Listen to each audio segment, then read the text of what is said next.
This is going to be your guide to getting Alolan Pokemon in Pokemon Let's Go Pikachu and Pokemon Let's Go Eevee. Now, the first thing I want to say is that if you have Pokemon Go and you have Alolan Pokemon in those games, then you could just transfer them over through Pokemon Go Park.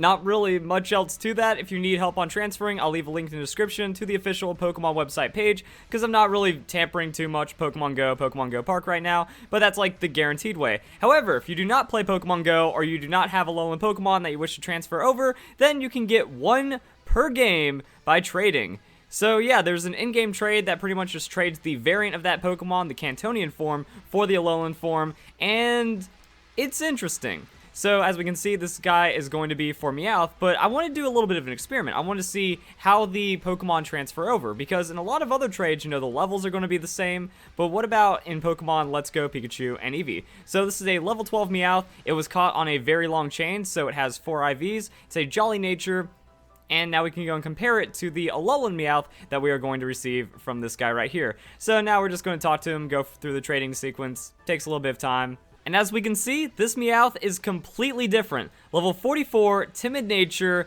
and only 2 IVs. Now, the first one I did actually had 3 IVs, but this one only has 2, so we don't even really know the guarantee of the IVs on it. Either way, resetting it for 5, 6 IV competitive is pretty much going to be impossible. Also, Madame Celadon does not work because it's a gift, it's a trade, so it's pretty much just like rolling a straight up random Pokemon. No way of really manipulating it like a wild Pokemon or anything like that, which makes it pretty interesting. If you really want to use one competitively, you will need to hyper train it, you will need to soft reset a lot. Except that's wrong. Pokemon Let's Go Pikachu and Eevee changes things up way too much for a veteran player like me.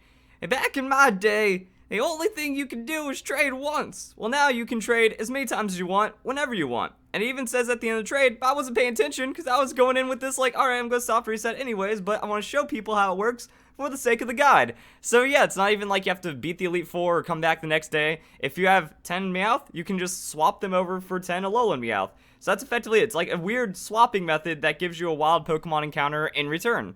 Doesn't really feel worth it, but that's kind of like the mechanics of how the Alolan Pokemon trading work. Now I'm going to show you guys where to find all of the other Alolan Pokemon, as well as where to catch the Cantonian variant. Alright, next up, we're going to be talking about Alolan Rattata. Now, fortunately for us, you can find Rattata on Route 4 Cerulean side, and by just heading into the Cerulean City Pokemon Center, that is where you will find the trade for Alolan Rattata. Actually, all of the trades for Alolan Pokemon occur inside of Pokemon Centers. If you want Alolan Geodude, it's going to be in the same exact spot in Vermilion City, it's just going to be a hiker instead, and Geodude, not a very difficult Pokemon to catch, that you can just go into pretty much any cave, Mount Moon, and then you can grab yourself a Geodude, trade it for the guy. Like I just kind of showed earlier, you don't have to do anything but just randomly catch one of them, get a throwaway one, trade it, and then soft reset until you get what you're looking for, depending on the Alolan Pokemon, since they are going to be different. Now, things start to spice up quite a bit from here, because we get into some version-exclusive Pokemon, but they aren't in the same spot. So if we go back to Route 4, in Pokemon Let's Go Eevee version, you'll see that there's Ekans running around. Well, those Ekans are actually Sandshrew in Pokemon Let's Go Pikachu. So for Sandshrew and Vulpix, that's going to be in Celadon City. So if you catch a Sandshrew on Route 4, go to Celadon City, you're good to go. Now for Vulpix, that's going to be right here, just south of Cerulean City, and then in these patches of grass, you can have a Vulpix spawn, and I just hopped over, so I'm not going to be able to get to it.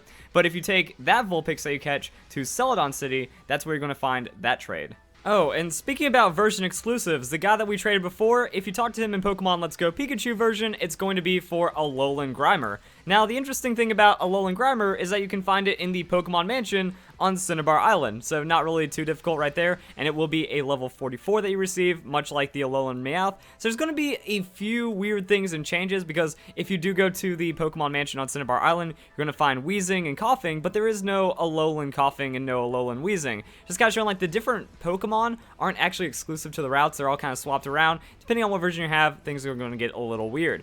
So now we're in Lavender Town, and this girl, talked to her for the Alolan Diglett. There's a place called Diglett Tunnel. I don't know what you can find there, but I think it might help you out for getting an Alolan Diglett for this lady right here. Then we start getting into the fun Pokemon, such as the Evolved Boys. So if we head on over to Saffron City, that's going to be where we find Alolan Raichu. So for Alolan Raichu, Pikachu can be found in Viridian Forest regardless of what game that you have. If you go to the Celadon City department store, you can buy a Thunderstone, and as we all know, that's how you end up with a Raichu. But that's what you have to do. You have to get Pikachu, evolve it into a Raichu with Thunderstone, and then once you go to Saffron City, there's going to be an Ace Trainer to the left of Nurse Joy, and that's how you can go and get yourself an Alolan Raichu. Now, this gentleman in Fuchsia City, he is looking for a Marowak. Marowak isn't too difficult to obtain. If you go to Pokemon Tower or Rock Tunnel, there's about a 10% chance that you're going to run into a Cubone. Get that Cubone up to level 28, it evolves into Marowak, and that is how you can get the Alolan Marowak. Now, there's only one left to get, and it's fairly interesting. At the Pokemon League, there's this super nerd, and he is the guy you want to talk to if you want an Alolan Executor. And this is where things kind of get interesting, because Execute and Executor can be found on the path to Victory Road, and there's kind of a nice little way of getting there. If you have a Pokemon with the flying capabilities, or the flying high capabilities, and you've beaten the game, you can go and just fly over Victory Road. So, pulling out Dragonite, and then we can just hop on over to the grass. It's actually kind of interesting, like, how much you can skip, how easy and quickly you can do it. And then these patches of grass right here can have Execute or Executor. Now, this is also where things are kind of interesting, because Executor is a 1% chance to spawn, and it saves you a Leaf Stone. That's pretty much it. But if you run around through here, you'll have it. Also, if you use a lure, it does increase the chance of those 1% and low percent Pokemon spawns. So after enough time, you'll eventually get an Execute to spawn to use a Leaf Stone on, or Executor, and then you trade it with the guy that we just saw at the Pokemon League. Hey, look, there's an Execute right there. Cool. So you can go and catch it, and then after that, I want to talk about the Pokemon that you actually receive. So the Rattata, it will be level 12, Tail Whip, Quick Attack, Focus Energy, and Bite. Now, there is an interesting thing, because all of these trainers, you can find them after you've gone to the location where you can previously encounter the Pokemon, so you can actually use it along the way for your adventure. And since you can get Alolan Pokemon from Pokemon Go that could potentially have better IVs, depending on how well those have been, like, friendship traded or grinded up, or just high level trainers doing that, you can also maybe go for like more competitive Alolan Pokemon that way, or at least just get more of them. So it's pretty much up to you what you want to do with these Pokemon. And even then, like Alolan Pokemon, some of them are really good, others not so much competitively. If there's a desire for them, then you can always trade. So if you find people that have Alolan Pokemon from Pokemon Go, or just competitive ready ones, then you might need to put up like a shiny Pokemon or other competitive Pokemon, and that's kind of like how a trading economy will work. So it's up to you if you want to just kind of go for these guys early or not. So the Geodude, Bide, Rock Throw, Stealth Rock, and Takedown at level 16, that's going to be in Vermilion City. Not bad. Diglett in Lavender Town will be Fury Swipes, Dig, Slash, and Sucker Punch, so level 25, but as the Alolan form. The Sandshrew and Vulpix, Sandshrew, Swift, Mirror Coat, Fury Swipes, Ice Punch, but this Vulpix is an absolute monster. Confuse Ray, Aurora Beam, Dazzling Gleam, Ice Beam. So, I mean, we're already dealing with a powerful Fairy type and Ice type move at level 27, and yeah, if you just, like, caught a Vulpix along the way, and you have Let's Go Eevee version so you can trade for it, that's going to actually just be a nice Pokemon you might want to pick up. Could help out with the story, and you buy an Ice Stone in Celadon City to evolve it into Alolan Ninetales. Same for the Sandshrew if you want the Alolan Sandslash. Raichu, Thundershock, Growl, Tail Whip, Double Team. Kind of like a level 30 Pikachu that just kind of freshly evolved, but it is psychic typing. However, you're in Saffron City, so you go right next door, you get the TM for psychic, and then that Raichu is going to be pretty powerful.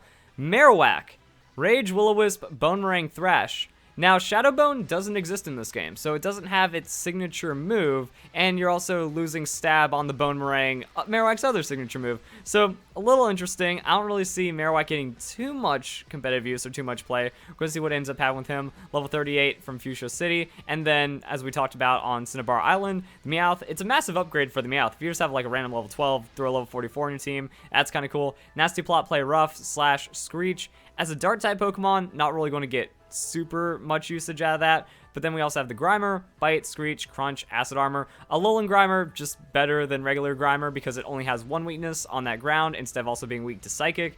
So Dark's pretty OP. And then the Executor, it's going to be Barrage, Hypnosis, Confusion, Stun Spore, level 46. Little under level for the Pokemon League, but you just kind of go and grab a high-level Executor and Execute that's nearby, and it's pretty quick to get. And then the last thing I want to note about Alolan Pokemon is that their typings can be very exclusive to the Kanto region. That there are no Dark-type Pokemon in the original 151 except for Mega Gyarados and Alolan Pokemon. So the Alolan Meowth into Alolan Persian, Alolan Muck, and then also Alolan Raticate.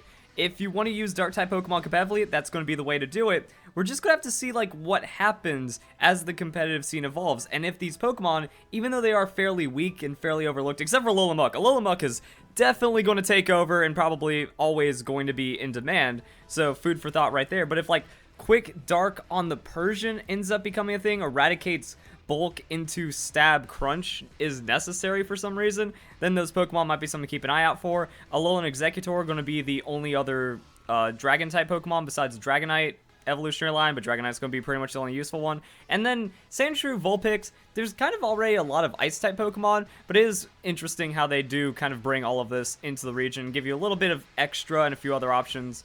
So that's pretty much it. Diglett, Ironhead, Stab, Steel type Pokemon, or actually, yeah, it's just going to be the Alolan Sandslash and the Diglett for Steel types. And then we have Geodude just kind of bringing Rock Electric, but 4 times weakness ground, probably not going to be super useful. So if you guys enjoyed the video, hope you all have a nice day. Thank you very much for watching.